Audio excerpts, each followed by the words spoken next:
Zelenski takon për herë të parë kryeministin kanadez. Çfarë u diskutua? Presidenti i Ukrainës Volodymyr Zelenski zhvilloi një takim në Romë me presidentin e ri të Kanadas, Mark Carney, në kuadër të vizitës së tij për të marrë pjesë në ceremoninë e inaugurimit të papës së ri.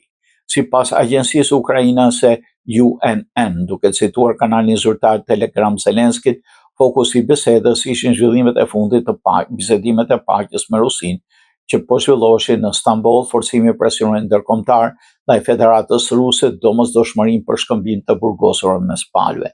Fola për progresin e negociatave në Stamboll dhe rëndësinë e koordinimit të mëtejshëm të përpjekjeve tona. Sanksionet e ardhshme kundër Rusisë duhet të jenë të forta, të mbulojnë energjinë dhe flotën në hije në mënyrë që të orientojnë atë drejt ndërmarrjes së hapave të vërtetë të paqes, theksoi Zelenski. Jam i kënaqur që përpjekjet tona në mbrojtje në kundërshtim të agresionit rus në ekonomi dhe përgjithësi në çështje ndërkombëtare janë koordinuar mirë, u shpreh ai. Në përmbyllje ai falenderoi Kanadan dhe popullin kanadez për mbështetjen e pandërprerë ndaj Ukrainës.